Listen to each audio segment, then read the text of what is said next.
There you Okay. Okay. All right. So we're going to just go ahead and start, I guess, now. Do you know that they want to, or they've explained to me that they want to have you guys do some preliminary competitions, okay? Which means you guys have to be able to learn and do a whole lot in a very short amount of time, right? If you had to start one of these mock competitions this week, this Friday, that means you got to learn everything today. How to even begin that, right? And so what we have here is that someone's provided a checklist of things to consider, okay, and to kind of like to walk you through a few things, but they don't handhold you, all right? So if it says you need you to look in this file and look for this line and change this line to say this in that file, you have to be able to do that, right? And so we'll go over some real basics first, just to make sure you guys understand how, so when you see it as an instruction, you can understand what it means. And then we'll go through some basic concepts, okay? That's good. I just need a keyboard. So we're going to start with the basic level of stuff, okay? If you're looking up there, okay, you don't have to type anything, I just want you to look up there. Oh, you can't shut off just the front lights, huh?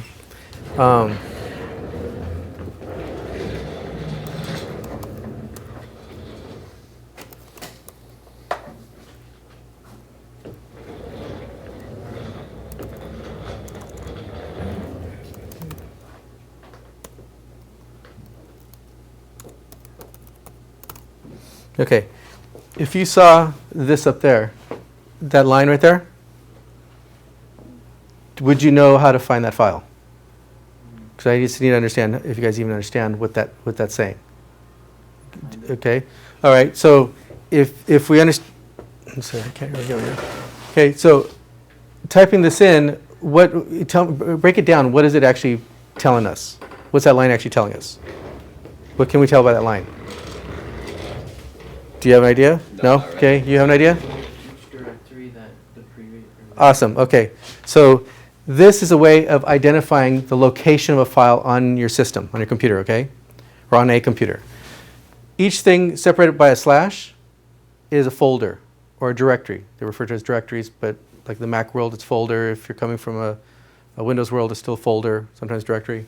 So what this would be saying is that it's saying off the root directory, which is the topmost, because it's a tree, okay, a hierarchy of things. So the very top, and I'll break it up this way, so you can see how I'm doing it.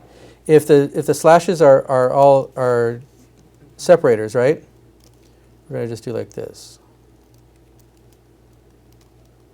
Oops.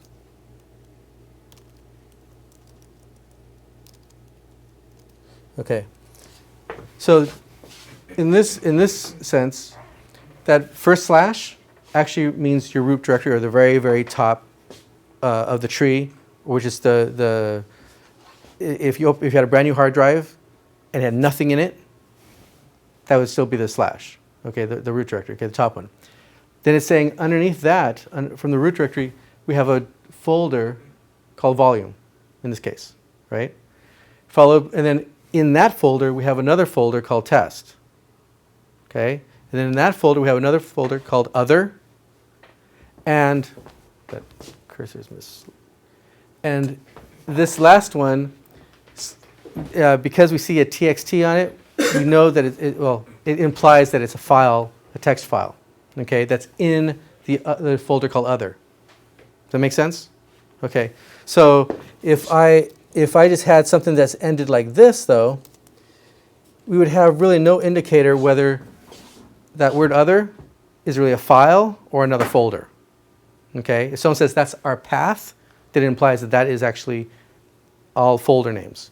If they say that's a path to the file, then it implies that last thing is going to be a file name. Okay, so you're going to see at times where it'll say, okay, you have to go look at a file in here called, let's see here. Let's go. Okay, so if it said, I need you to go in that file, open up that file and look in that file for something, right? What that implies is that off the root directory, there's something called etc, okay? And there's a file in it called my.cnf, okay? So I just want you to understand this notation so you recognize it because it's going to be used everywhere, okay? So, and if you, so you guys understand that, right? You good with that? Okay, you? Okay. All right, so if, now Ubuntu has a couple editors. What's their favorite editor on there? Is it Nano or something like that? Let me see. Nano, sudo, nano, yeah. Or gedit or something like that, or no?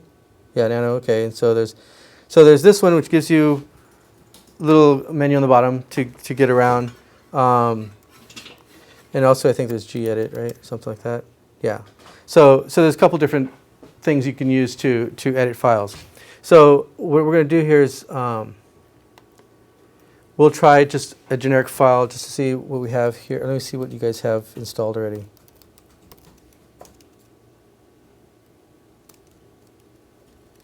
Okay, so let's do this. You're all in your home directories, I take it? Okay, so let's do this. Oh no, I'm on his thing. What do you guys, what's in your, let me see where you guys are located. Oh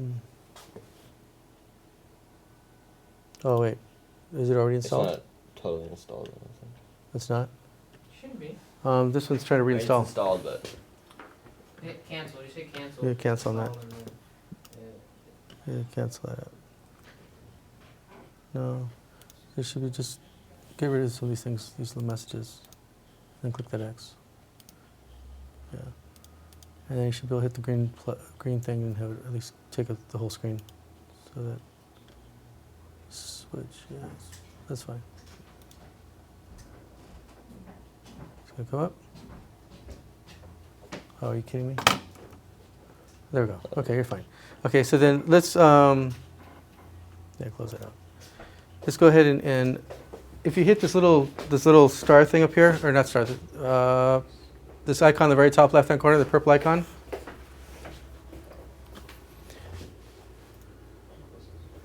And just type, actually it's already, yeah, it's not there.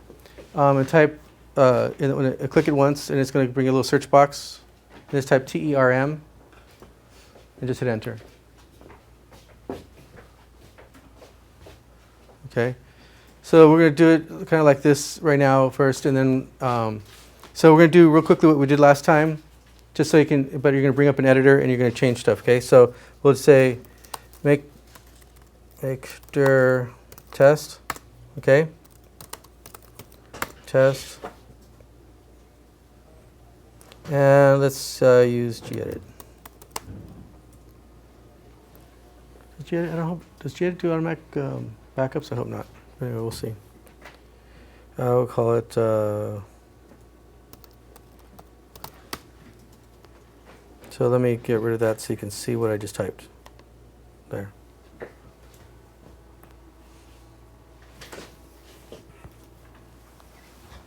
So is that where you are already?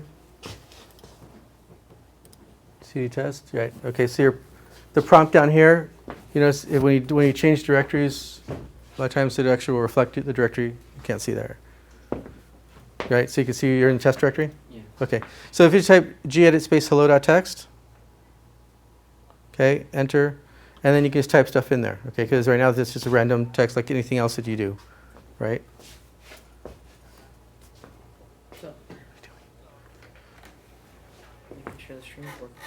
You don't have to. Okay. All right. So, so anyway, all we did right now is we just made a directory. We changed into that folder or that directory. Same thing. And then we ran an editor, and we're saying we're editing hello.txt, right? So if we do that, oops, where is this? Come on.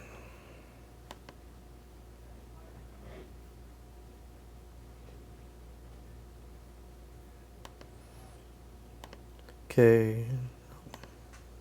I don't know. So if this file had something in it, then you could use the cursor keys to actually get around and delete and that kind of stuff. And I'm sure you guys know how to do that part already, right? Because you guys do papers and stuff. Okay, so this we can close. You don't have to save it. You can just close it. Okay, so the other way to doing this, okay, is you see that second icon from the top left-hand corner? Looks like a file cabinet. Just click on that. And that's like your file explorer on Windows, right? Or on the Mac, whichever.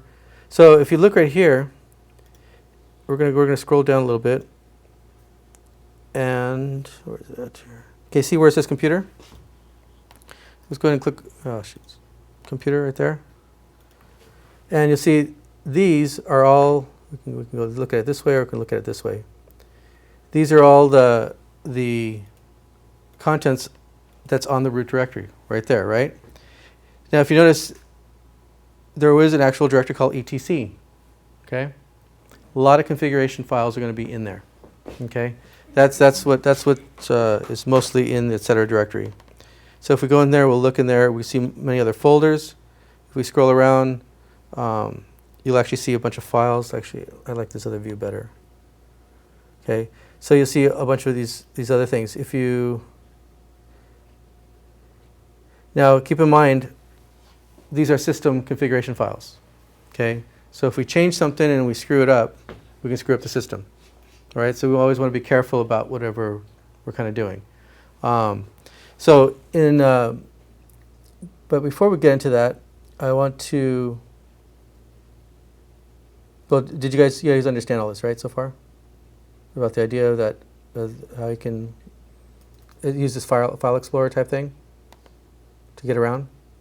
Like for instance, if you go back to home, where is it at? Home up on top. Scroll up on top and click on home, which actually just means your home directory. And you should see the test directory in there that we just made.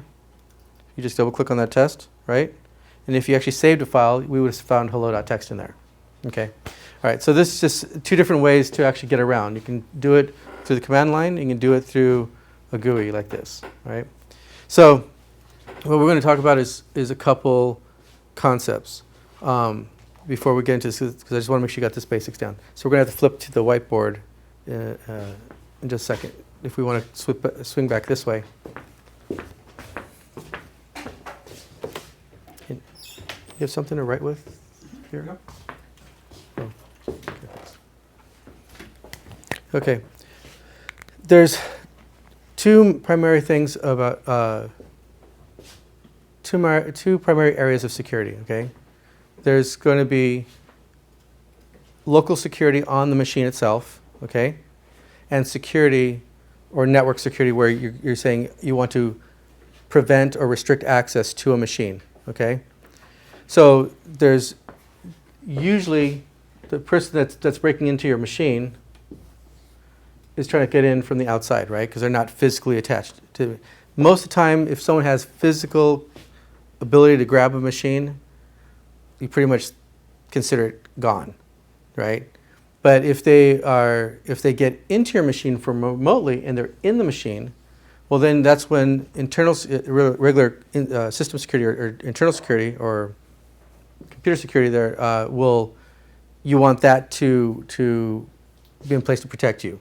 For just normal users, so normal users can't by accident take down the system or affect the system, right?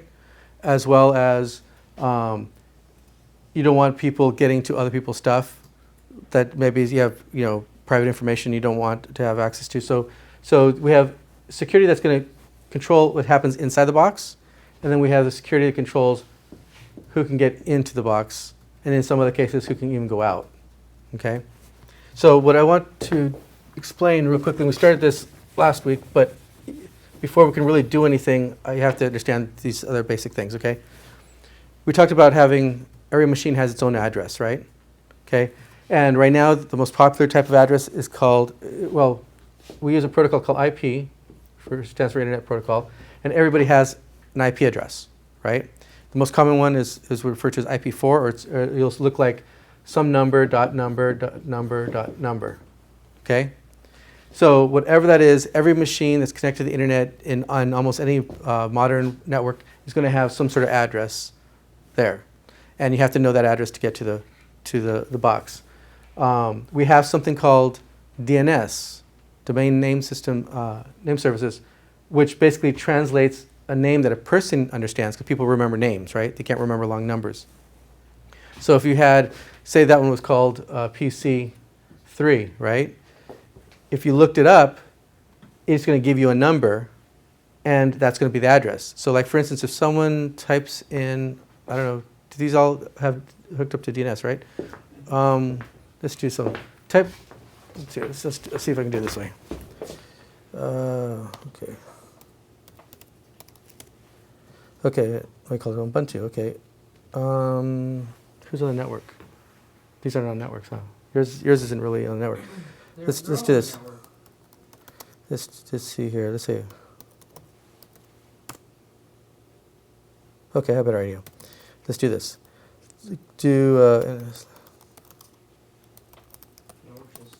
There you go. Okay, so if you type go ahead and type the same thing at your command prompt. Say nslookup space google.com. Okay, you'll see a whole bunch of those same. You see the pattern right there. The numbers separated by 4 dots or 3 dots, right? Did you type that in already? Is there a space between NS and? No. nslookup space google.com. Okay. See how every one of them come back? They give you a list of different machines that'll answer for that address. Okay. So every single thing on the internet has a number. Every machine that you guys use that's tied to a network has a number. So that address is important. Okay. Now, if you remember last week, we talked about if a machine has an address, but in order to do something with it, you have to talk to a program, because machine alone doesn't do anything. Okay. So every program that wants to communicate has an extra part of its address that identifies what it's going to use to talk as far as an address. So for instance, a web server, we talked about last time, uses something, and they're referred to as ports. So they're going to use port 80. We talked about that, if you remember? Okay. So it doesn't matter if it's a person or the machine itself having software, anything that wants to talk to another machine anywhere else, it's really a program talking to a program, no matter what you're doing. If you're on a shell prompt, that's a program. Okay, that terminal that we're running. If you're on a browser, that's a program, right? So anything you use, if you're on what do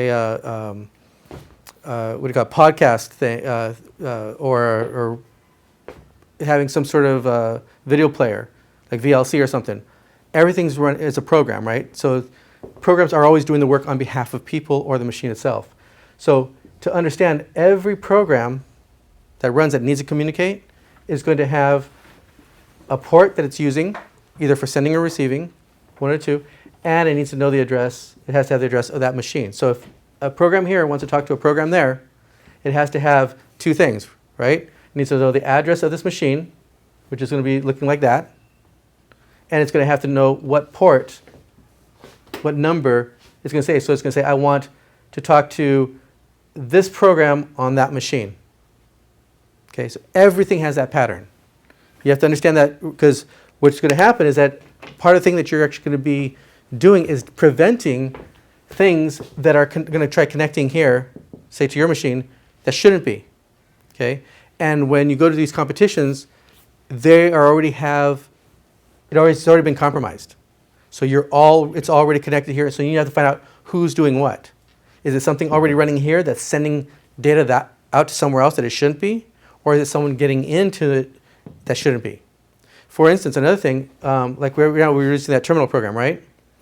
The complement, the thing that you would actually type, the command you would actually type to get to somewhere that gives you the same thing, is called SSH. Okay? All lowercase. Even if I write uppercase, I mean lowercase. Okay? So that's not to confuse you. SSH, that if you did SSH to another machine, okay, like for instance, if these two are connected, they're in VMs. You're not bridged. They're NATed or what? No, they are bridged. Yeah. No, in the VMs. the VM, you said bridging or not natting. No, bridge. Okay. Well, let's see if this will actually see if it's enabled, and then you can see. Let's give an example of this. Let's see. Let's try this. Somebody says I did. Okay, no, so it's not running yet. Okay, so it's not running yet, so we can't do that. But let me show you what's going on here. There's a program called SSH. Okay. That say you're here and you're running. You're on this. You want to connect to somewhere. Okay. You're going to type SSH. However, you have to tell it where you want to go to, right? Basically, this is saying I want to have a terminal, just like we have right now, on another box somewhere. Okay. So if we did that, we'd give it some sort of name. In fact, for this protocol, it wants to have what user you're talking about. So you'd say I want to connect as Alfonso on his machine, for instance. I don't know if do you have SHD? Anyway, but this program needs to connect to something. Just telling it, it knows. We say if we want to connect to Alfonso at 1.2.3.4, whatever. Okay. Let me just fix this so the command actually looks more realistic. So if we're doing SSH space Alfonso at 123.4, if that was the address of the machine, okay, and this is basically telling it what user we want to connect as, the thing is, that alone, if we look at it, would not be enough information because it wants to connect to somewhere. It needs to connect to another piece of software somewhere on that machine. On the server, we have what's called client software, which is what the person uses, like you and you. And there's server services, which are something that's providing access or providing some sort of resource. So in this case, SSH is actually on a server somewhere is running SSHD, which is actually it's referred to as a daemon, which means a process or a service. It actually means little god. But it so if we have SSHD running on box over here, and you're on this box over here, and you're from your terminal, you want to write SSH, and you run that command. If this is the address of this 1.2.3.4 over here, what are we missing for this thing to know how to talk to this program at this address? So remember we talked about what each program has to have. The program has to have an address, right? And of course my writing is terrible. And it needs a what? A port, right? Okay. Now since SSH is paired up to know to talk to this thing, internally what it's doing, it says, okay, I'm going to go to 1.2.3.4, but it knows to go to port 22. Actually here, 22. Because 22, there's certain ports that are just well known for very typical services. Okay? So SH, since you don't have to tell it, because it already knows to go to port 22, but I want you to understand internally it's actually using the address and this port to try talking to this piece of software. Does that make sense? Okay. So, but the thing is though, when this thing replies back, right? When you type in a letter, right? You see it when you say you're running SSH, okay? Which is exactly like that terminal program right there. When you type a character on the keyboard, it sends that key there and then it echoes it back so you can see what you typed. Okay? So if you type a letter J, it sends it to the other server and then it echoes it back so you can see it. The thing is though, how does it send it back to this machine? If this machine's address is 2.3, well, let's do this. 1.2.3.5. Okay.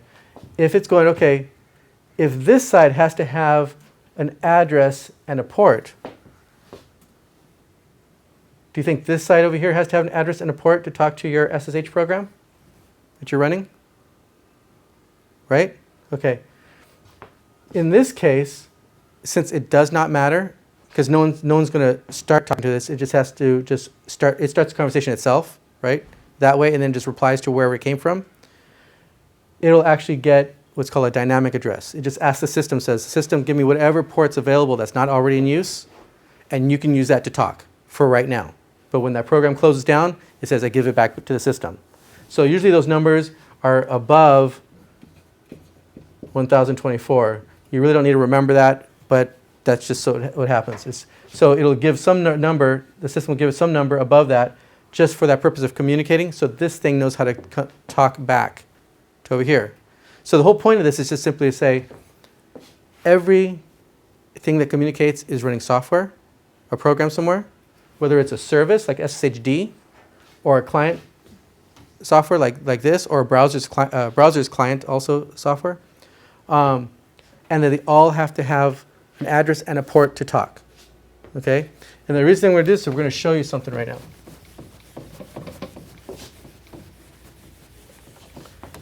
And hopefully you're going to be covering this again under Windows and under Cisco, so that way it'll kind of sink in. If we go to, oh, come on. No, that's the ABCD one. You remember that one? ABCD? I don't remember your passwords. No, that was our. Okay, you guys have your prompt up, right? Okay, do this. Okay, why don't you give yourself a bigger screen? So enlarge the screen or make the screen your terminal full size. This one? Yeah, because it's going to take up a lot of space. Okay, so there is a program. Well, Unix or Linux has tons of programs that do specific jobs, and they're mostly like utilities to make life useful.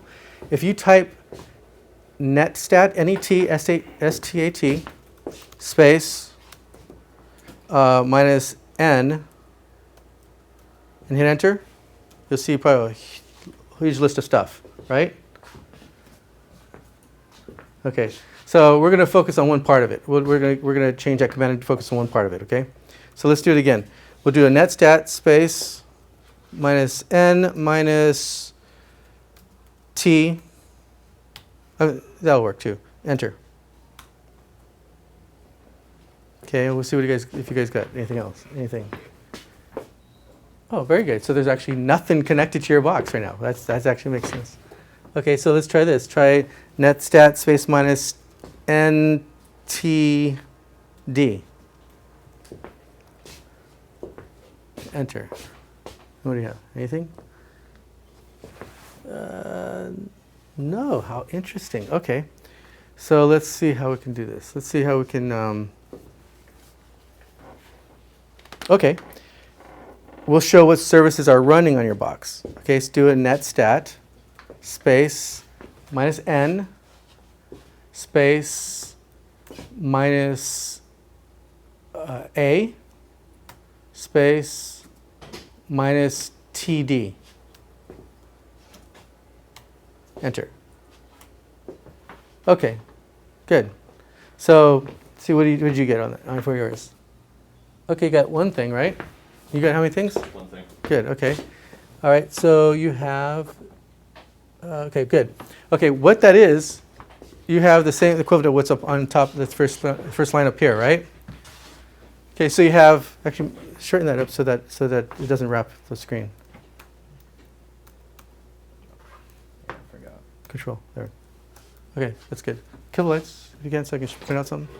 Okay, so on this thing, what it's telling us, when we first did the first commands, it was trying to say, okay, let's show us what's currently connected to our machine, right? What service, and there was nothing, which is good because it's expected because you're running inside of a VM and no one knows you exist. Okay, so no one's connecting to you. But, so the last command we just did is saying, okay, what things are we waiting for? What we have software on your machine that's listening for someone to request to connect to it. Okay? And the one that you see here that was on yours, hit enter a few times so it scrolls up a little bit. Okay, stop. You see where it says the address right there, 127.0.1.1? Which is really, 453. you see that? Okay. After the colon, that's a port, right? Port 53 is a well-known port for DNS. Basically saying when you need to look up something, a name like google.com like we did right now, it has to figure out somewhere. So it has to, please put that away. Aren't you ready to stop? No, put it away, bro.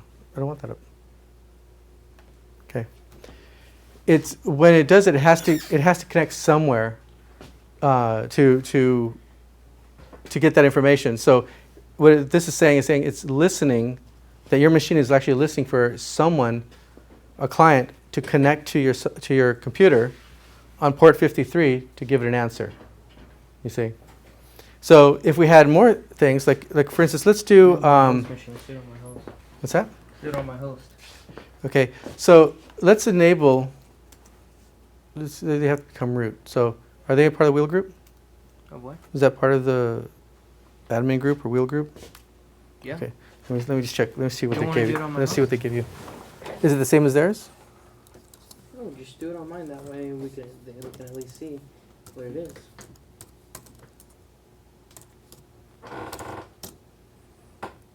Let's do this. Come on, where's control? Control.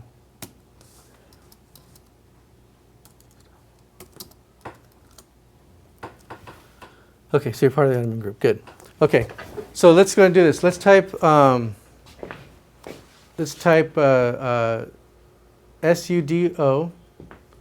Su is a utility for substituting the user. We're going to become a different user for a moment. So sudo means do something as another user. So if you could type sudo, did you do that already? Okay, space minus s. If we don't specify the user, that means we're trying to become root, which is God on your machine. Okay, so sudo space minus s. Go ahead and enter. Okay, it should ask you for a password. Is that correct? Okay, type in the password, the same password you used to get in a moment ago.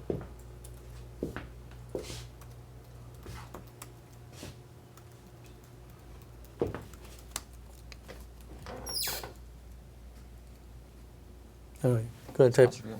Do sudo minus s again. Password is Patriot, capital P, Patriot. Enter. Number sign 1234. Oh, you're already there. Okay, you know what? I'm sorry.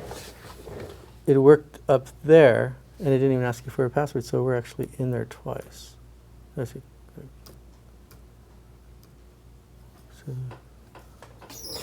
Okay, so you're already there. Okay.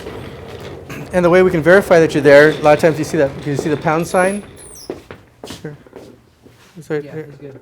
He's good. Okay. So you have your prompt has a pound sign, right? Or a hash sign? In that case? So that generally indicates that you're there. The way to verify it is type ID, the letters ID and enter. That's another command which tells you the ID, your ID. ID, enter. You guys do that? Okay. So you can see that it thinks you're the root user right now, right? So that means anything you do to the machine right now, you can destroy it. If you delete everything, it'll let you do it.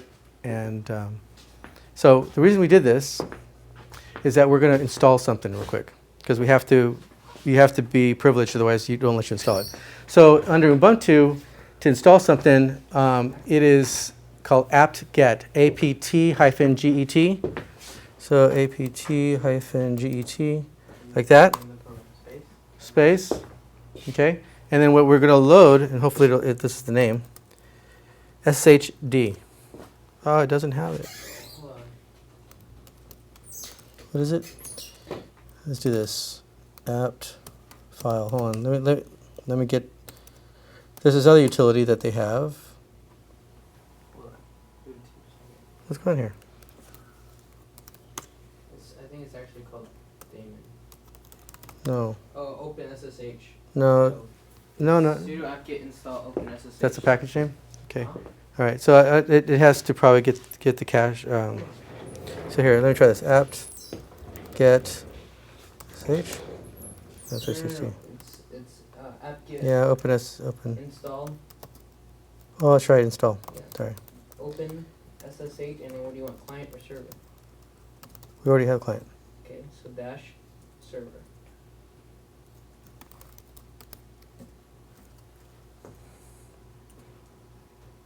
Actually, do we have it? Let me see if we have it first. You should.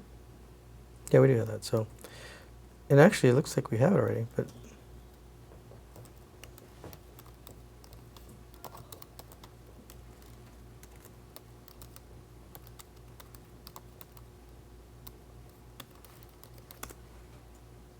okay, yeah. So just do that same thing. So apt-get space install space open sh hyphen server. Yep. Okay. So install it and say yes. Install the program.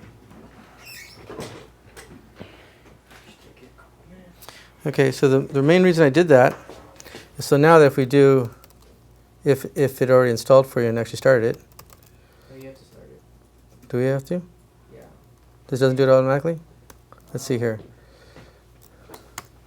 Oops, what do I do? Yeah, so it's sudo. No, it's running. They did it automatically installed. Okay, so now if you do your netstat minus, say, ANT,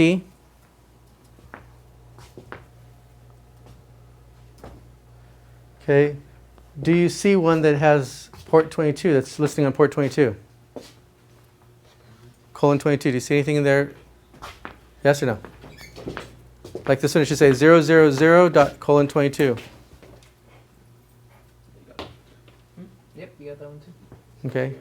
See, so what we just did is we just told it to install a little daemon, a service. And what this command is telling us is that it's showing us that this command is running, that it's actually running and it's listening on port 22 on this machine. So that means potentially someone could try connecting to that port. All right? So now this is one thing that's going to be helpful because you'll have to do this later because what's going to happen, they're going to put Trojan programs running on your computer. They're going to run software on there that should not be on there and should not be waiting to be receiving a connection. Okay? So this command, for instance, is very important because you'd be able to do this to find out, okay, what's running and waiting for a connection, right? That can do this. Now let me show you, you don't have to do this, but I'm going to show you an example of something here. Just hold on one second here. What's your password for this thing again? Capital ABCD. And that's the number 1, 2, 3,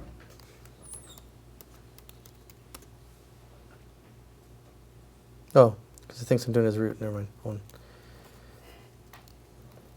on. Who are you logged in as here? What's your username? For which one, my host? Okay. All right, we'll do it on yours since this one's not the same.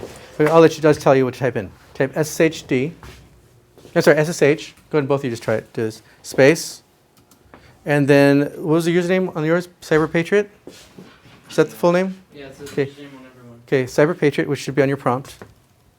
Oh no, your old prompt. Oh, not there anymore. Okay, well, Cyber Patriot at, so shift 2, right? Localhost.com. I'm not .com, sorry, localhost. I don't know why I'm saying .com. So before you hit enter, it should say SSH space Cyber Patriot at localhost. Is that correct? No spaces except for where I said right after the SSH, right? Hit enter. Okay, it should ask you, it'll say yes or no. Just want to say yes. And go ahead, and it's going to ask you for a password. Type in your password that you logged in to the machine with. What's the password again? Capital P Patriot. Then pound 1234, I believe. What are you wrong? Oh, I never installed Did you get in there? Yeah. Okay, awesome. Okay, so now, you get in also? Let's see here. Capital P though.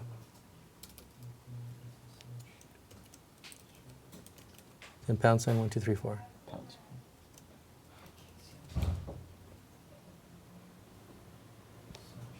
Is it 1234 or 123? 1, 2, 3, 4. Pound 1234 for Yes. Cyber Patriot? Yes. No, Or Patriot. Capital P Patriot 1. Oh, I'm sorry. Did you put username? Did you misspell that? You got it? Patriot. Okay.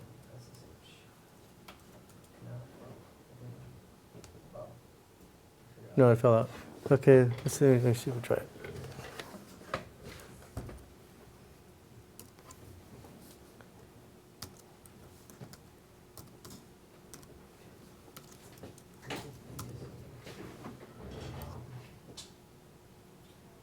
Permission denied. That's interesting. I'd have to find out why.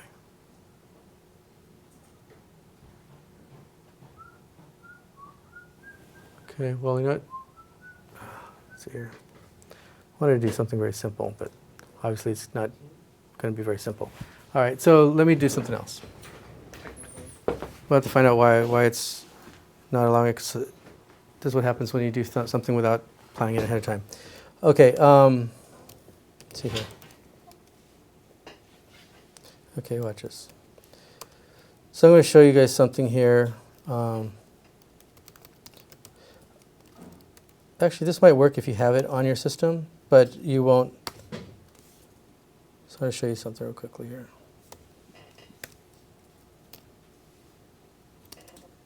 Okay, let's bring up another shell.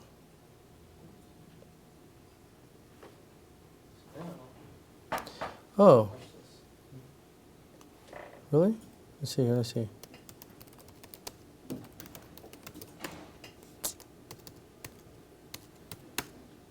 That's right, this works.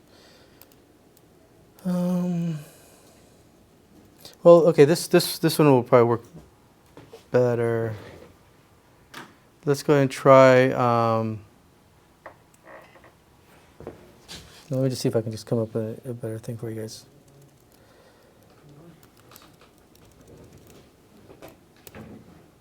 So ARIV, okay, that's what it is. Okay, so let me do this.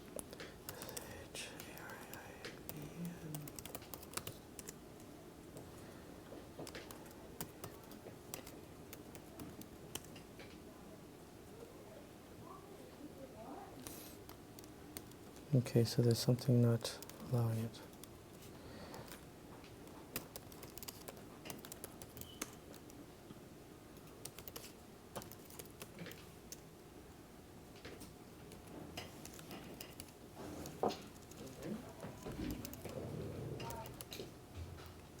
What am I doing?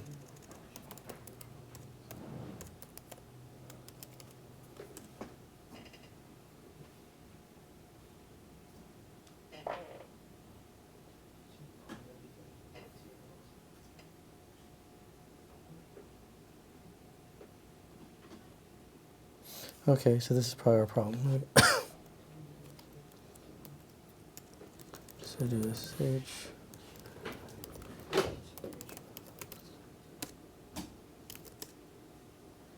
And this is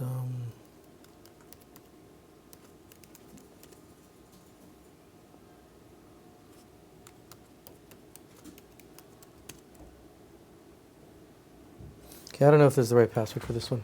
What are you trying to do? I'm trying to see if we can, if it's, you're right there, you have that. Who's here?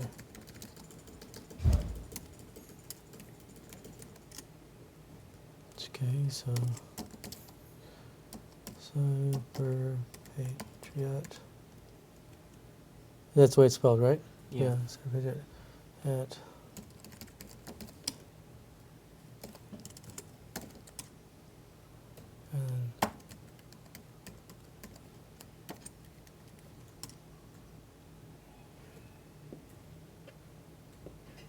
and system restart.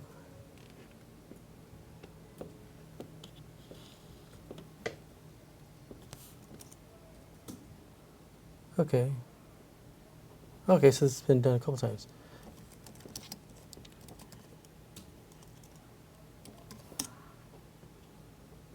Okay, so we've actually done it a couple times. So let me log out one of those times.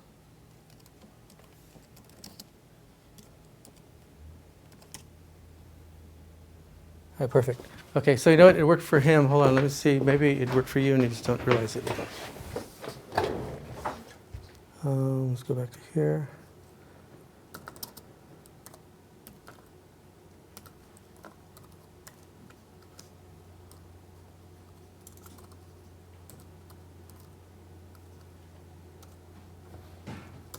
Doing that stuff. And it's Patriot.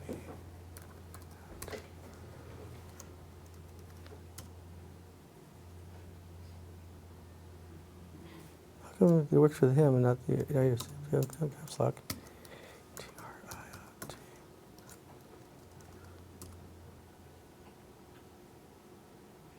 Is it Patriot 1234 or is it Patriot 123? Pound 123? Pound 1, 2, 3, 4. Because that's not really working here. Let's try 123. Excuse me. Excuse me. That was it. It was 123. No, Sorry. 1, 2, 3, 4. Sorry, it just worked. Okay. So anyway, so obviously someone mistyped the password when they did this one. Okay, so we're going to do this command again. Netstat. NT. Oh no, it didn't work. Where's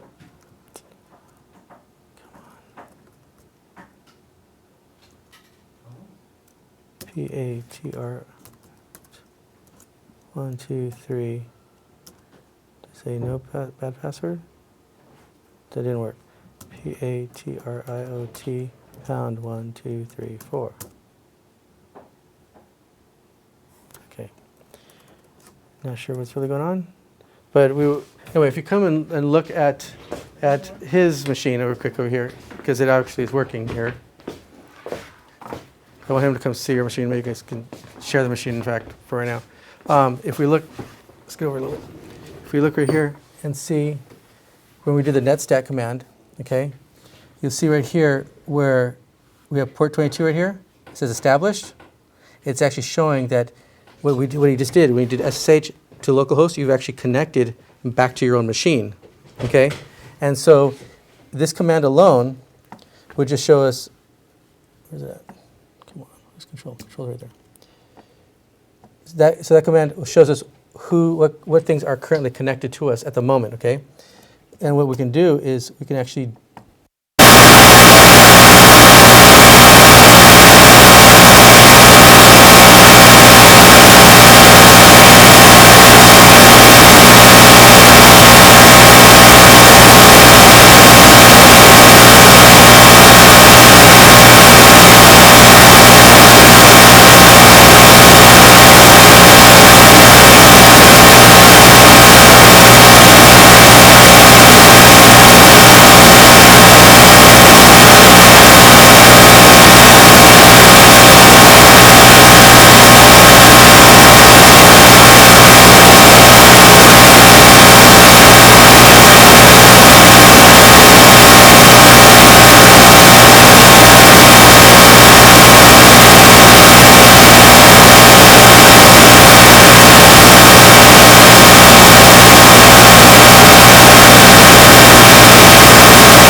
different now.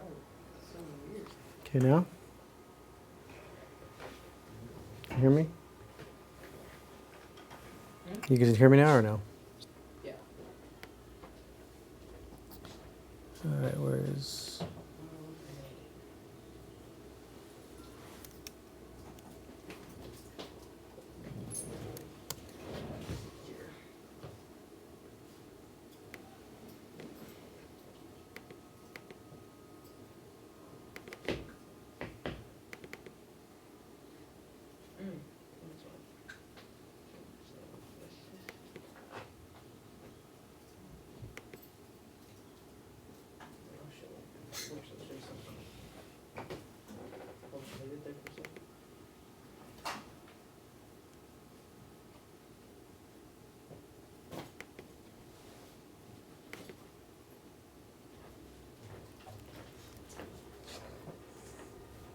Yeah.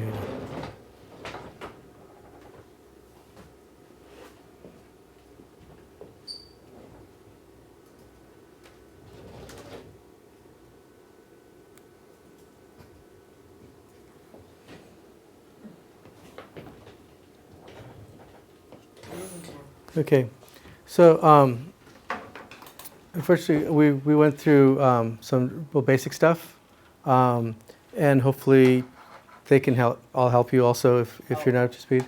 But basically, we talked about understanding what a file path looks like, so that you know what folder it's in, and also the concept of showing them how anything that happens in Linux pretty much is software talking to software. So when, especially like from one machine to another, you have a piece of software talking to another piece of software, that it always needs an address and a port to know who is talking to on both sides.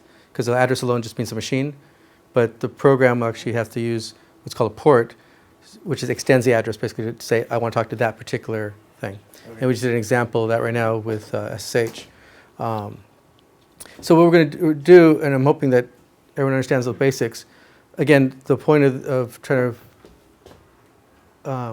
just hit certain highlights is that on Friday they want you guys to do a mock competition thing.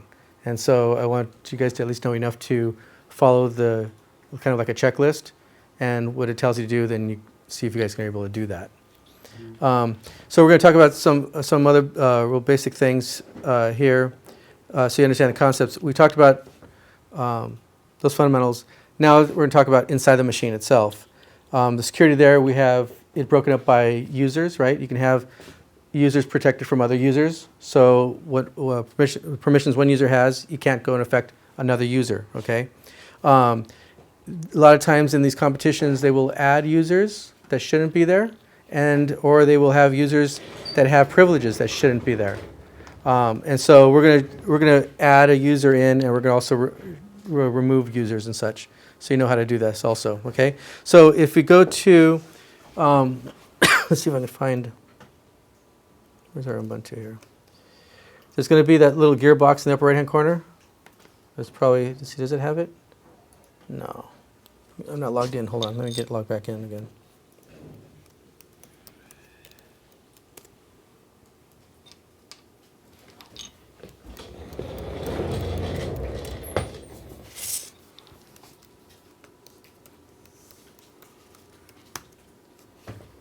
So it's something else than 1, 2, 3, 4? Okay. I'm going to change it all. Yeah, make it easier. Okay, so right here, this little system settings looks like a gear on the left-hand side. You're going to bring that up.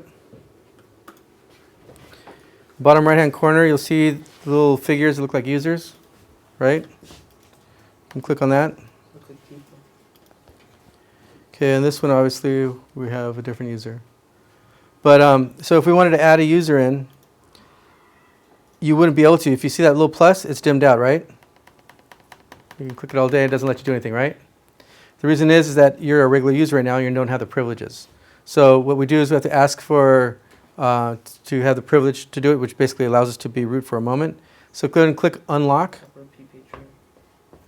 If you click unlock, then go ahead and enter the password that you typed in before.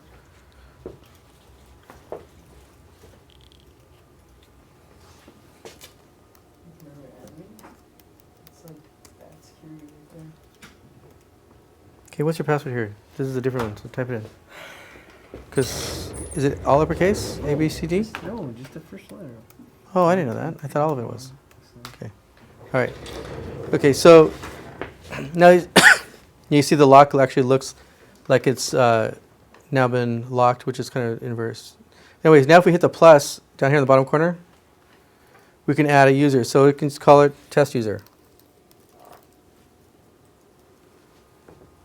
Okay. Now, if you notice on count types, and this is really why we're doing this, if you look on count types, there's standard and administrator. Okay. If you recall right now, we were able to type that sudo command, remember? And we were able to become root for a moment to actually execute like the install command to install stuff. If they are a standard user, they will not be allowed to do that. Okay. If they're marked as an administrator, then they'll be allowed to run the sudo command and then retype in their password and then be allowed to do things like that. Okay. So in this case, we go ahead and call it administrator, big deal, whatever, and say add. Okay. So now we actually have a user, and I don't believe it has a password, so we need to change a password on here. See, this account's disabled, and that's the other thing. Sometimes they'll ask or they'll want us to either delete a user or disable an account. Okay. So again, that's what we do it right here. You see where we're at. So anyways, right there is their password. So, but in this case, let's go ahead and set a password, and they'll just do 1, 2, 3, 4. So that way we know what it is. 1, 2, 3, 4.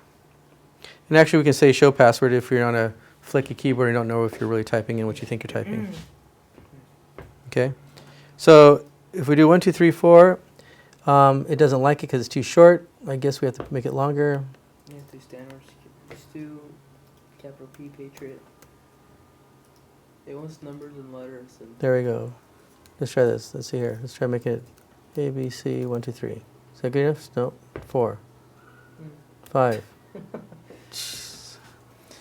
Let me. All right. So we're gonna come up with something simpler. We What? have our own passwords, which is strong enough. No, I know that. Okay, fine. Do the same password as before. Patriot # 1, 2, 3, 4. And since I'm announcing this to YouTube, we can never put any of these things on the net. Okay. All right. So you guys did that? Make these private.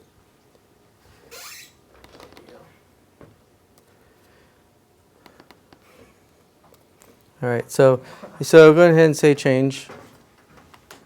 And so we've just created a user, administrative user, right? And you've given it that password, right? So I'm going to show you something we can do real quickly then. Let's go ahead and close that out for a moment. And we're still down. You still guys have your terminals up? Okay. I don't know what you're logged in as. Your eyes long. Okay. Hit exit. Type exit to get out of there.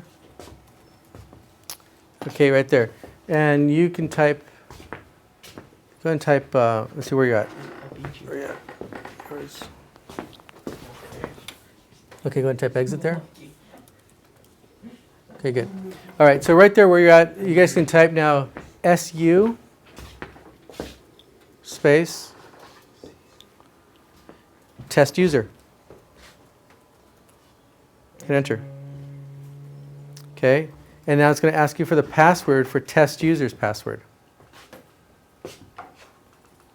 Because we're saying we want to become the test user. Does that work for you? It says, okay, perfect.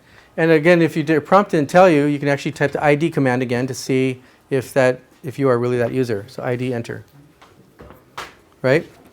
So now we'll see if this user can become administrator, right?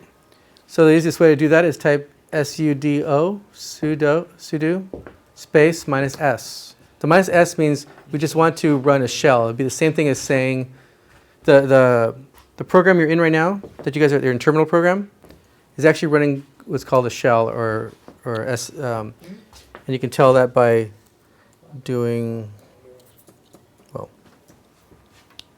anyway. So okay, so you got your # and you do the same thing. You got the hash or # prompt. When you do the sudo -s.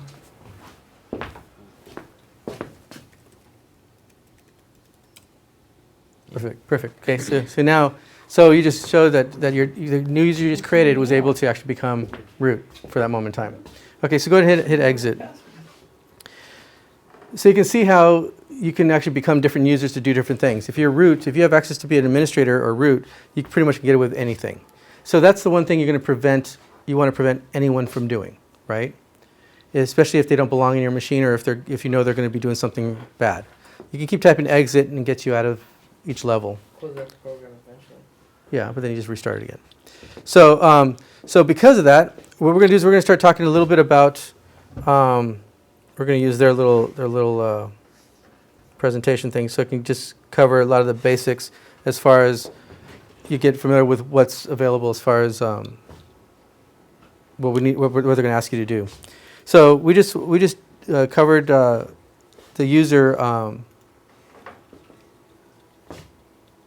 the user GUI or the settings GUI to add users. There's another way to do it. I can show you all the stuff, how to do all this stuff on the command line, but what we're going to do is probably move past that right now so that you guys can just learn this stuff. But ideally, you should really learn how to do all this in the command line, and we can do that, talk about that later. All right, so we just added a user. Let's actually delete the user. Let's get rid of them. So let's go back down to that that prompt. Not prompt, but that little gear, that gearbox. Is that hard? You got that little gearbox? If you remember where that's at. Go into the users, the little user panel there, and delete that user. Do you know how to do that?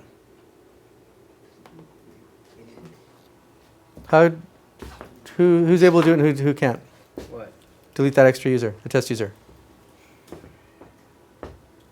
I can't do it. Can't? Okay, so you selected the test user? Okay, but you can't kill him, right? Why do you think that is? Do you have the privileges to do it? You're a regular user right now, right? You don't have the privilege to do it, so you have to ask for the privilege to do it. So how do you do that? Go to the unlock button up on top. There is no unlock here. There isn't. You are under, oh, you can't delete yourself. That's why. You're still the test user. So you have to type exit to get out of there.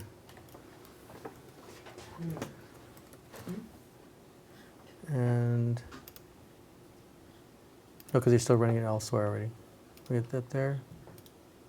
It thinks you are that user. Exit to?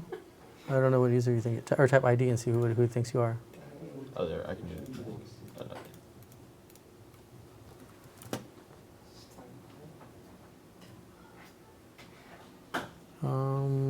Oh, that's interesting. You're a Ubuntu user. But still, that should, let's see here. See, I have it here. It thinks he's logged in as either test user or something like that. Let me see which you're able to do. Did you were able to do that? Yeah, I deleted it. You did? Okay. And how are you going along with that? Were you able to add the user and remove the user, or? Yeah, I think just delete files. Yeah. Yeah. Cool. Okay. All right. So while he's helping him with that, we'll. I did, that's how I found it. Yeah, no. Just calling What's wrong? it's like the person who tried installing this never finished and never actually created a username, so it made that username. Okay. So now let him. Oh. Just I can just do it. hold on. No, I'm actually. Or did the wrong user get deleted, or what No, happened? no, it's Okay. fine. Just keep going. Okay. All right. So we'll go on to the next thing here. If I can find it. Okay. All right. So we just dealt with users. Okay. Another thing they like you to do is to have updates automatic, be set updates automatic, right? So that it has most current software. If it has most current software, the idea is that if there was a security hole in it, that the security hole would be removed if you have the most recent software, ideally.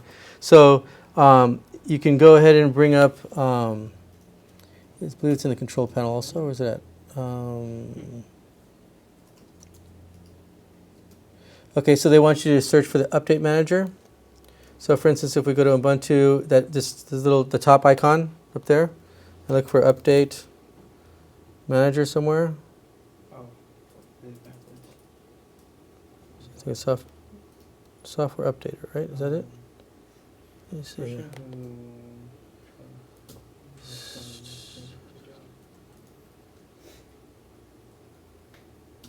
Update manager.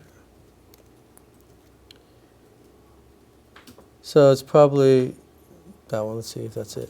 Here you go. So now you're showing a picture. Now, yeah. So you see here, everything was all out of. So you've been in this entire time, but now we're in the picture. Settings. So now you should be able to. Okay. So if we go to the software updates, did you bring that up? Yeah, it's there too. Okay. So it's in the control panel, or that one. Perfect. So you can even get it from your settings icon there also. And I think this is actually what they want already set up to do. Let's see here. But anyway, just so you know, they want automatic updates, and I believe it looks like it's daily.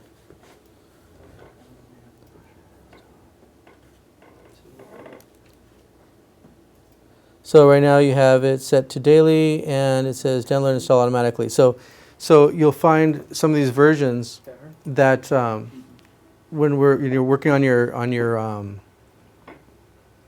on these competition things, that one of the things that you want to go in there is make sure that this is set up, and this is on a checklist. So on the checklist, it'll tell you, go to your update manager, make sure that it's set up to automatic updates, and do it daily, for instance, right? And so this is kind of so you know where that's at, and you can find these things in your control panel there, or your settings panel. Let's see the next things. Passwords, they're going to want, obviously, this is what they generally do is they'll ask you to have only a certain number of users, certain users to be valid on your system. And so then they'll expect you to delete the other users or disable them, depending on what they tell you to do. And then they'll also say, if they see other administrators, they usually only want one administrator, or they'll tell you, we only want this user and this user to be administrator, there should be no other administrators. Then you would either make them, the other users, standard users, or you remove them depending on what the instructions are, okay? And you saw how to do that. So a lot of these settings and stuff will be in here. Now, things like how often your password expires and things like that, and what's the minimum length of your password, that's actually somewhere else. And they'll expect you to be able to do this as well. I don't know if it'll actually be in your, I don't think it'll be in this part. Let me see here.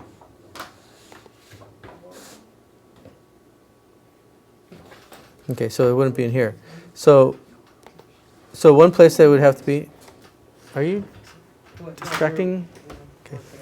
So let me get out of here.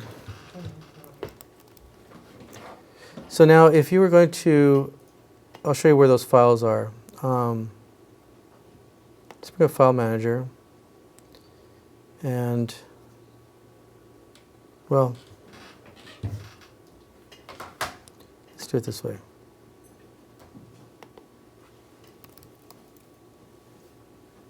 You guys still have your terminal up? Okay, so you're going to have to become, get the privileges, so just do your sudo -s. They should know how to do that by now, right? You know how to do that now? Okay.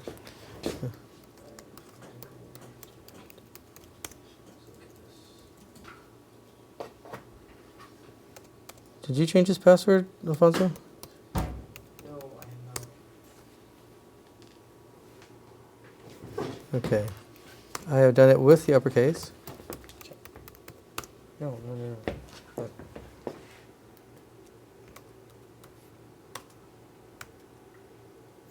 wait. There you go. Okay. I'm going to change it. See, by the way, there's password command, PSSWD. And if you type it in for whatever user you want to be, so in this case, if I said ARAIV, you guys can't do this same username because it's a different username. I can change it to 1, 2, 3, 4. There. So now I change it to a password that I can type in and I don't have to call him for. All right, so see, that's the other problem. If someone breaks into your machine and they have privileges, they can change your password, they can change other people's password, they can delete your account, they can do all kinds of stuff. So again, this is why we're doing this. Okay, so now if you did your sudo -s, right? Sudo space -s, you guys did that already? Yeah, the pound sign for hash? Okay. All right, so now you are God, you are root, you're God on your system. So anything you do, you can destroy it. So if it stops working, then you'll know why. Okay, so we're going to go to an etc. directory, cd space /etc. That's where majority of your configuration stuff is at.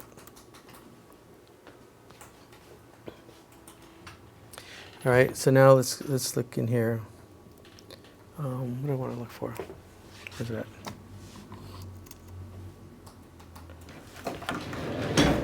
We have a checklist.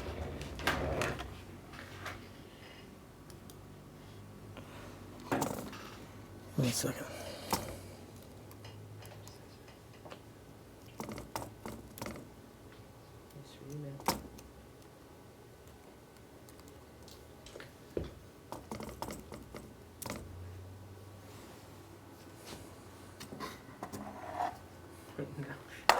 I don't know. I don't know. I think you type in the right passwords. No, it's top 20. 4 different passwords for same class. Okay. Hey, that's Nick's fault. Uh, Tell Nick thank you. all right. Okay. Let's see. Do I want to go do this first now?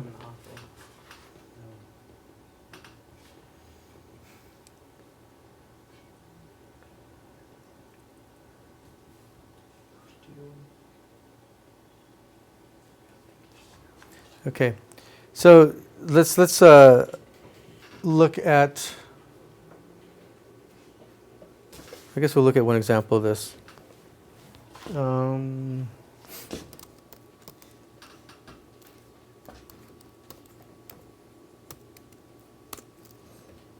Okay, let's go ahead and go to that directory.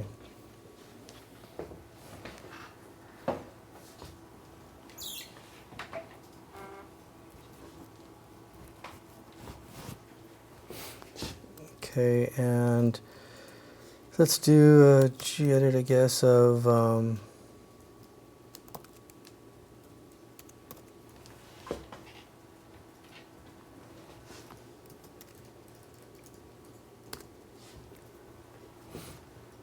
so what that was, oops, to show you the name, what program it was. Right there. So you see right there, gedit space common hyphen password. You got that there? So you guys have the editor up? Did you type the same thing already or no?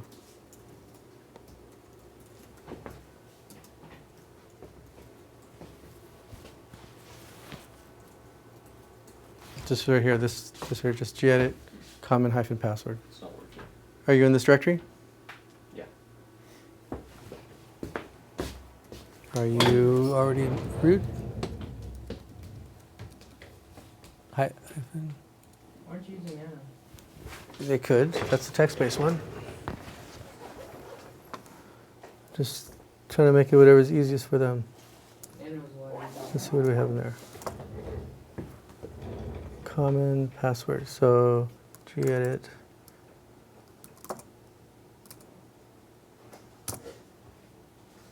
Disconnect failed. Oh, that's interesting. Something's messed up with your machine Yeah, here. I told you it was installed correctly. Okay, so Who this set is. it up? Who set it up? Do you know? I did? No, who set it up? Yeah, he probably did there. Okay, we'll use Nano. Okay. Okay, so Nano is just another. It's a text editor. Okay. The Nano.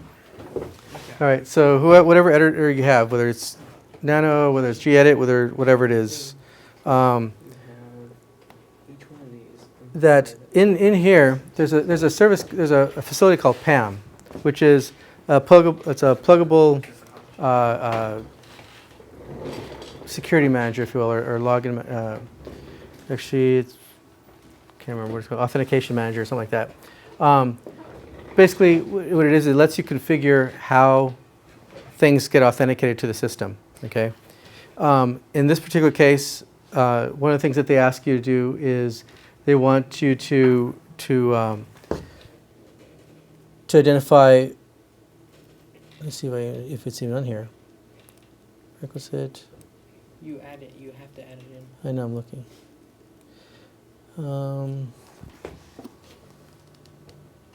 Yeah, oh, because they want to add it to cracklib. That's right. Okay, so anyway, so we'll get, I don't want to get into this right now, Let's just Too- install Crackle. too deep right now. Just install Crackle. Well, they have to exit all this then. Yeah. Well, but let me just explain what it's doing. We'll have to change these files to tell it how to behave differently. So for instance, we can tell it that your password expires in so many days. We can say that your password length, the length of your password has to be a certain amount of characters, 7, 10, whatever.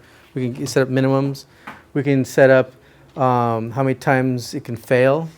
When you accidentally mistype your password before you get locked out, you can do all kinds of things like that. And then even it can expire your password so that it forces you to change a password after so many days, right? And these are all policies that companies will set up and other people do because they try forcing people to change their passwords every so often, so that if you Update like your security. yeah, so if someone learns your password, it's less likely that they can be usable. So that's so we'll be editing some of these files to do that. While they're playing with that,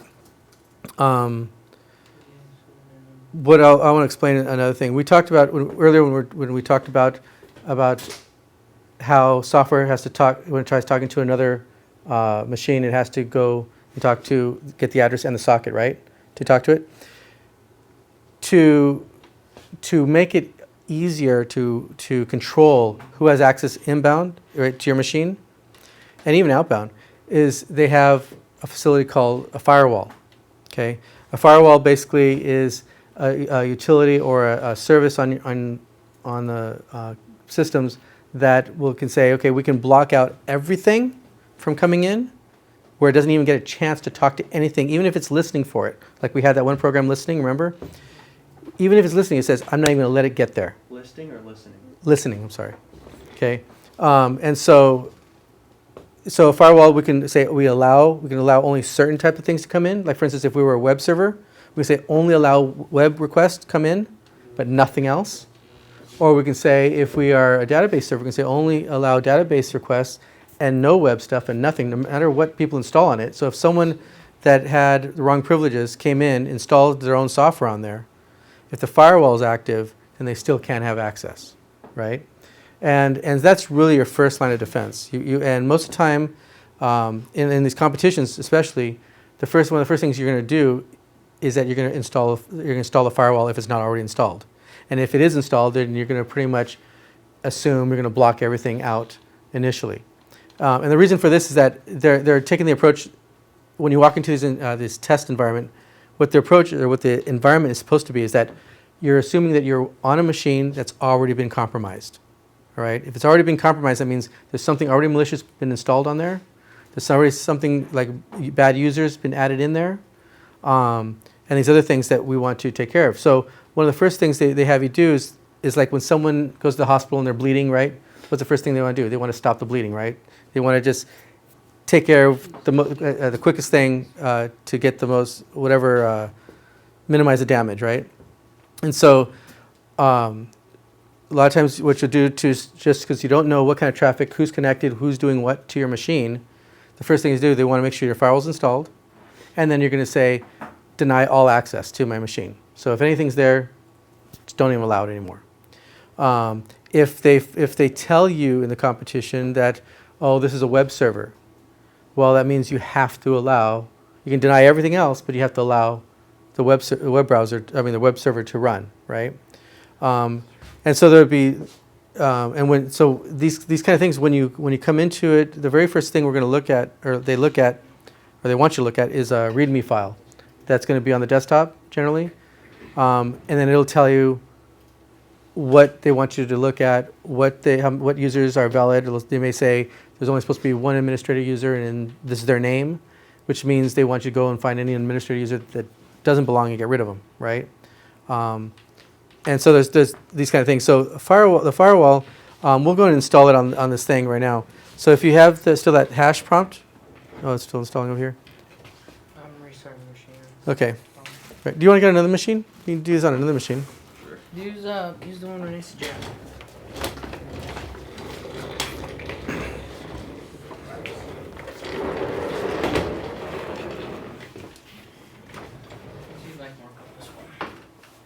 Okay, so, and then most firewalls in the real world, well, I'll qualify that.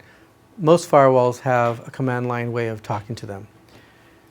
It's getting more popular that they're having a GUI front end, a graphical front end, since most people are familiar with that and helps them get their head around certain things easier, I guess. So what we're going to be installing is we're going to be installing the graphical front end of the firewall on this thing. So if you already did your sudo -s to become root, is everybody there? Yeah. Okay. Where it has root in front of. It has a pound sign. It'll have a pound sign hash generally on the prompt. Do ID. Yeah, if you're in doubt, type ID and it'll tell you if you're root. You got it in? Cal3? Okay, so we'll just install it, and on Ubuntu, the firewall is called GUFW, so you can say apt-get, apt-get, space install, space GUFW. Got nothing to repeat that. apt-get. Which one? I don't know, just wait, I got this. How come no one has machines at work? I don't know. Okay, let's see. Did you guys space apt space? I'm sorry, apt-get space install space gufw. Yeah, exit out of it. Okay, so now we're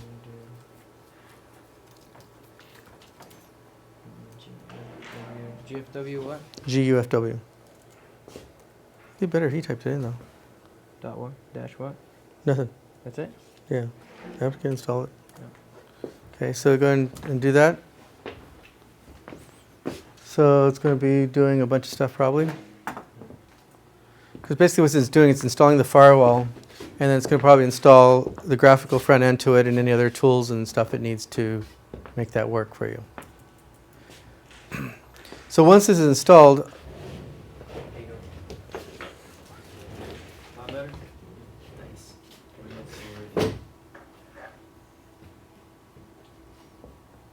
okay, once we're there, Think it's done?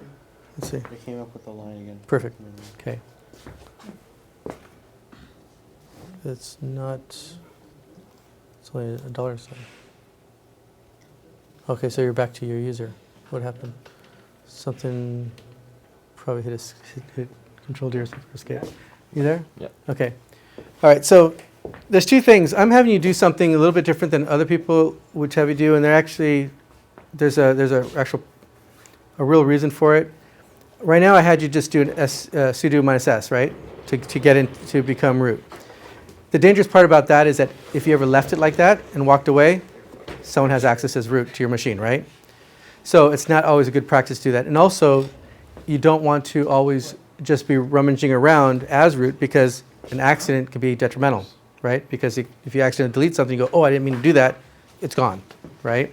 So what they typically, a lot of times you'll see it typically where it'll say sudo space and something. So it'll say do something as root and give a command after it, right? So it would read, instead of the -s, it would be sudo space, and like in this case, it'd be apt-get install gufw, right? And so that's so that it just runs only that command in an elevated privilege and not your regular stuff. But I'm doing it this way just so that we can move around a little bit easier right now. But understand that the other way is the better way, okay? So in this case, so after you would install it, you'd want to enable it, okay? And again, the checklist will actually have stuff like this on there for you. So if you actually say, you already say UFW, which is because it's we're going to use the firewall command utility now. So UFW space enable. Now, if you're not a pound sign, if you're not root, then you have to say sudo space and then that same command. So yes. This is command may disrupt existing connections. Stuff. Yes, that's fine. That's fine. Yes, why? Proceed with operation. Oh, you know why? Because you are in that command. So let's try something here.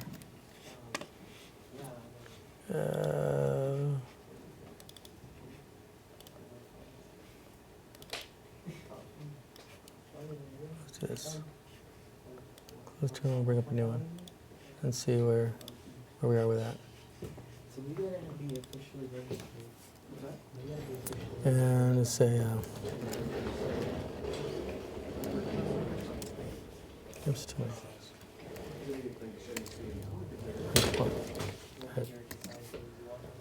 Okay, so yeah, so it's disconnected now. So now you should be able to do the same thing. So actually, try this command, dosu space, and then doso, just dosu. I'm sorry.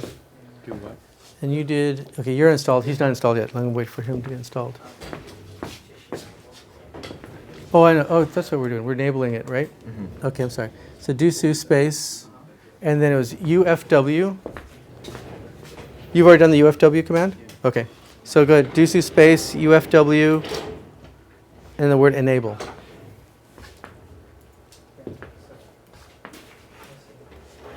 And let's go ahead and see if we can do that in yours also. Oh, you already did it. Okay, perfect. Okay. Yeah. So we're going to do the next command without being on root, okay? So if you have a hash, go ahead and type exit so you can back out to your regular user level. Got it. And awesome. Okay, you're perfect. You're already set up where we are. Okay, so you're there and there. Okay, so now the next command, and just so we can just get in the habit of doing this, type dosu, D-U-S-O, I'm sorry, D-O-S-U, sorry. Dosu? Yeah, it's basically, it's S-U-D-O, so it's substitute user, do something as a substitute user, basically is what it means. So S-U-D-O, space, and then again, U-F-W. What was that? UFW is a command, so dosu space UFW, or sudo. I'm so sorry, I keep saying the reverse because there's another command. It's called dosu, but anyway. So Sodu? Sudo, yeah. Space UFW space default space deny. So what that command is saying is that we're saying we're going to disable all access to this box. Okay? It said Sodu command not found. SUDO. Yeah, substitute user and then do something is what it's implying. So UFW. Well, and it's the lighting guy, the sound guy, and then 2 groups for 2 days. Oh, 2 days? Oh, it's like that. So you guys all got that? Okay. All right. So now if we wanted to allow, remember where we were able to SSH in, right, to connect inbound? So if we wanted to allow that, we say we're going to deny everything else except for that. So we said by default deny everything, right? And so if we do the same similar command, type sudo again, sudo space UFW allow. So we have UFW space allow space. Tell me when we got all up to that point. Everybody up to that point? Okay, then we know what port was SSH. We were talking about it was port 22, right? So put 22, and then a / because we have to tell it what kind of way it's going to talk. So that's one thing I didn't talk about. We have different protocols, different ways of talking, and the 2 primary ways of sharing data across the network is either over TCP or UDP. Okay, so it actually is a significant difference. One is just individual packets or datagrams, and the other one is a stream of data.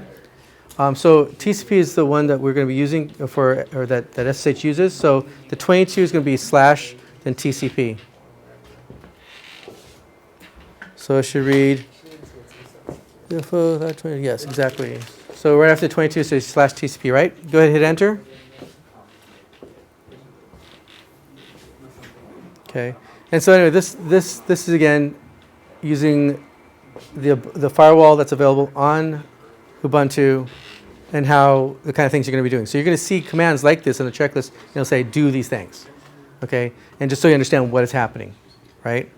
So, but fundamentally the firewall is saying it's like a major roadblock to saying I'm not going to allow access, and I can restrict access however we've indicated, okay? So now, for instance, if we wanted to, let's see what we have next.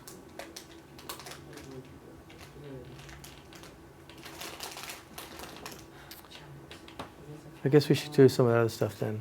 Okay. All right. So anyway, so that's the firewall stuff. I don't want to get too in depth in it. I just wanted to let you know about it, and do commands that are similar that you're going to be asked to do. Okay. Okay. So local security that we talked about, like we talked about the password stuff. We'll jump back to that in a minute. So if we go to there's extra plugins that we can add to our password management so that it enforces certain password policies like we were talking about before, like how long it's valid for. You can expire your password, how long the password actually has to be, and all those kind of things. And so, and some even will test to see if the password is just a regular word, like in a dictionary word. because you don't want to do that either. So there's these different kind of things. So the one that they recommend right now, so we're going to just do this command that's going to add a, we're going to work with the local password stuff right now. So we're going to have to install something called cracklib to the PAM facility. PAM, again, is the pluggable authentication, so that it manages your passwords and stuff, okay? And how you treat passwords. So let's go ahead and do a sudo, and then the install command, or to install a package in Ubuntu is apt-get, so that's apt-get, and you're going to do that 1,000 times. Because every time you have to install something, you have to run apt-get, apt-get, space install, because we're telling it what to do, we're installing something. And we're going to be installing libpam, libpam, -cracklib. It's going to look like this.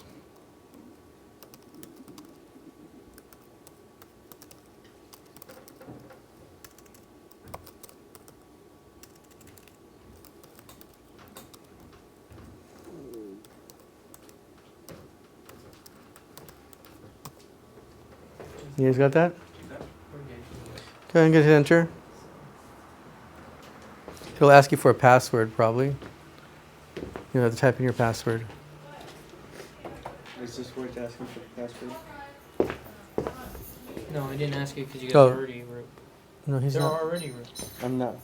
Oh, but it has some cache probably because he just authenticated a while ago. Yeah. So you guys do that?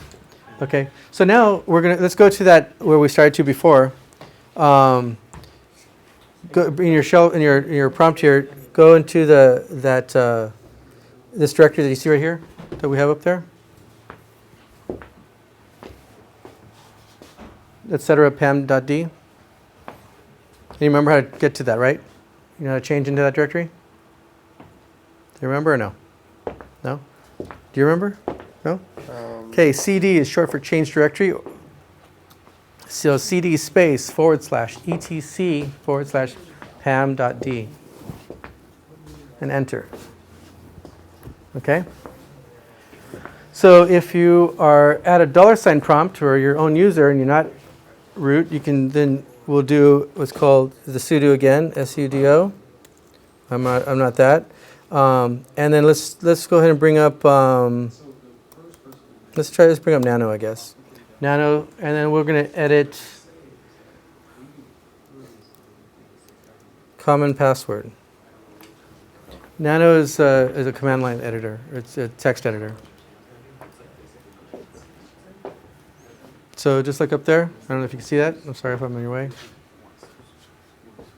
You see that? To nano.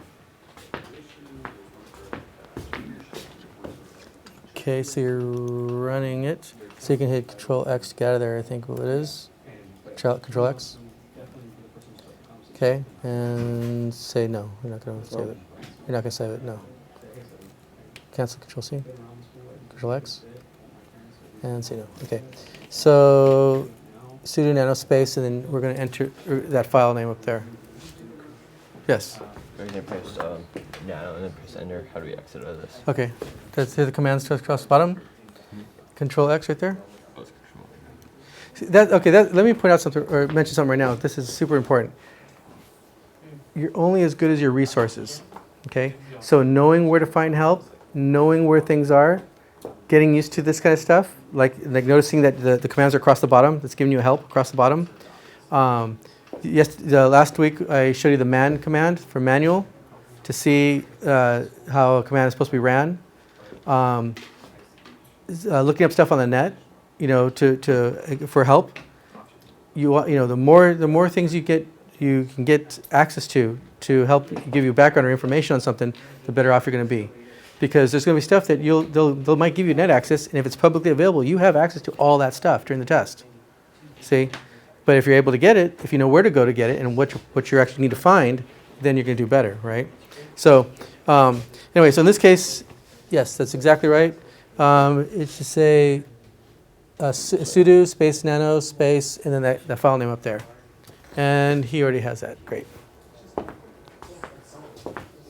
So in this one, we're going to look at a couple things.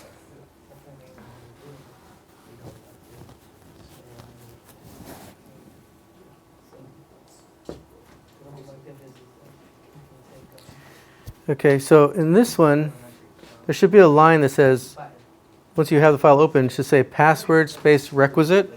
Do you have that there? Let's see if we can find it. Okay, right there, password requisite right there. You see that line? Does everybody else have that line? Password requisite, perfect.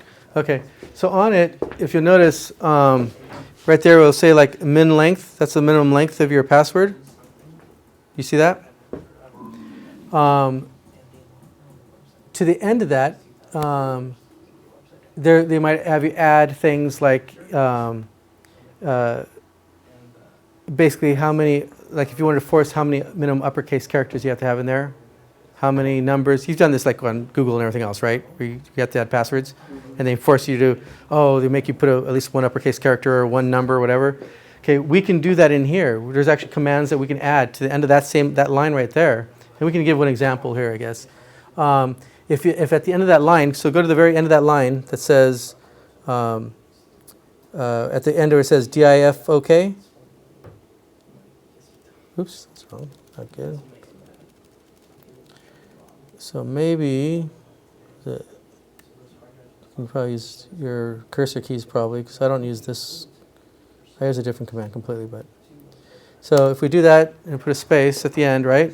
After that the last thing on the line, and put like UCR edit equals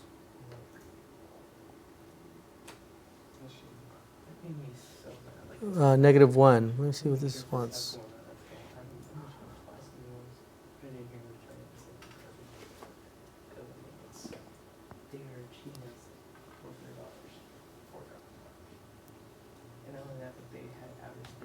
So it's going to require. I have to look it up. I have to look up the actual what the flags mean. But anyway, just so you know that there's going to be things like this in your checklist that'll say add this to that line. Add this. You might refer to a different line and say add something else to that line. Okay, just so you know that that's what's there. I don't know if you already added that or not. Okay, actually, let's go ahead and okay.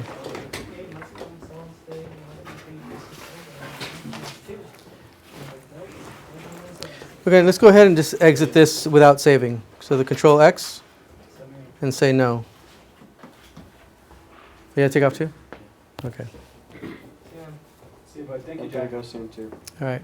Well, then why don't we'll just wrap this up. What we probably need to do is, what I'll probably do is, do they have access to this during the week or no? The machines? Or the VM?